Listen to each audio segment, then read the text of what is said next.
Hello everyone, welcome to credit genesis. I hope आप सब ठीक हैं। आज हम डिस्कस करेंगे स्टॉक मार्केट के इंडाइसेस के बारे में। क्या स्टॉक्स के अलावा आप कुछ और भी ट्रेड कर सकते हैं, आइए जानते हैं। तो सबसे पहले स्टार्ट करते हैं इंडिया के सबसे पुराने एक्सचेंज से, जिसका नाम है Bombay stock exchange. Bombay stock exchange में जो सबसे पॉपुलर इंडेक्स है उसका नाम है सेंसेक्स। सेंसेक्स का मीनिंग है सेंसिटिविटी इंडेक्स। इसमें इंडिया की टॉप 30 फर्म्स लिस्टेड है। तो ये इंडेक्स हमें बताता है कि टॉप 30 कंपनीज इंडिया की कैसा परफॉर्म कर रही हैं। अगर ये अच्छा परफॉर्म करती हैं तो हम बोलते हैं आज सेंसेक्स ऊपर चल रहा है। अगर ये अच्छा परफॉर्म नहीं करती तो हम बोलते हैं आज सेंसेक्स डाउन है। तो बॉम्बे स्टॉक एक्सचेंज में सेंसेक्स के अलावा और भी कई इंडाइसेस हैं जो कि कैटेगराइज्ड हैं ब्रॉड मार्केट इंडाइसेस में, मार्केट कैपिटल बेस्ड इंडाइसेस में, थीमेटिक एंड स्ट्रेटेजी इंडाइसेस में या फिर सेक्टोरल इंडाइसेस में। तो आप जो भी इंडाइसेस पे ट्रेड करना चाहते हैं अपने इंटरेस्ट के हिसाब से आप चूज कर सकते हैं। अगर आपको top 100 companies of Bombay stock exchange पे ट्रेड करना है तो आप BSE 100 पे ट्रेड कर सकते हैं। तो likewise you can choose your indices. So next आता है नेशनल स्टॉक एक्सचेंज, जो कि इस्टेब्लिश हुआ था 1994 में। इसका सबसे पॉपुलर इंडाइसेस है वो है निफ्टी 50 इंडेक्स। उसमें इंडिया के टॉप 50 कंपनीज ट्रेड किए जाते हैं जो कि ये बताते हैं कि उनका परफॉर्मेंस कैसा जा रहा है। तो इसको एक बेंचमार्क इंडेक्स भी माना जाता है क्योंकि ये हमें पूरे मार्केट का ओवरव्यू बताता है।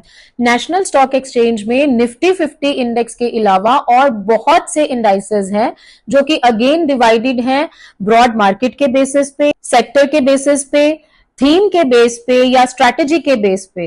सो फॉर एग्जांपल अगर आपका इंटरेस्ट ऑटो कंपनीज में है तो आप निफ्टी ऑटो इंडेक्स पे सब ऑटो कंपनीज को ट्रैक कर सकते हैं। सो BSE और NSE पे आप इक्विटी यानी कि स्टॉक्स के अलावा इक्विटी रिलेटेड प्रोडक्ट्स को भी ट्रेड कर सकते हैं, जैसे कि ETFs, एक्सचेंज ट्रेडेड फंड्स, या फिर इंडियन डिपॉजिटरी रिसीट्स को ट्रेड कर सकते हैं, या फिर आप इंडेक्स फंड्स को भी ट्रेड कर सकते हैं।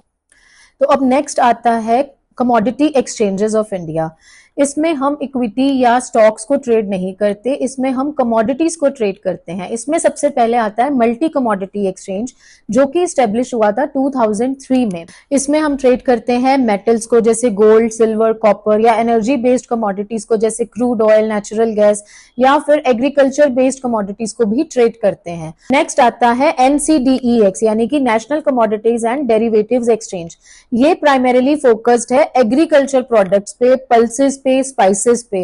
और फिर आता है ICEX यानी कि इंडियन कमोडिटी एक्सचेंज, जिसका मेन फोकस है डायमंड डेरिवेटिव्स पे, यानी जिनका डायमंड ट्रेडिंग में इंटरेस्ट है वो इस इंडेक्स पे ट्रेड करते हैं।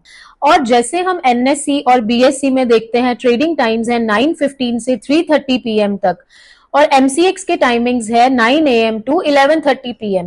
तो अगर आप वर्किंग प्रोफेशनल हैं और आपको टाइम नहीं मिल पा रहा है BSE और NSE पे ट्रेड करने का, तो आप MCX पे ट्रेड करने का सोच सकते हैं। अपने नेक्स्ट वीडियो में हम डिस्कस करेंगे इक्विटी रिलेटेड प्रोडक्ट्स के बारे में, जैसे कि ETFs होते हैं, इंडेक्स फंड्स होते हैं, या इंडियन डिपॉजिटरी रिसीट्स होती हैं। हम क्यों इनमें इन्वेस्ट करते हैं और ये होते क्या हैं। So stay tuned with us. और अगर आपने अभी तक सब्सक्राइब नहीं किया है तो प्लीज सब्सक्राइब कर लीजिए और अपने फ्रेंड्स के साथ भी शेयर कीजिए।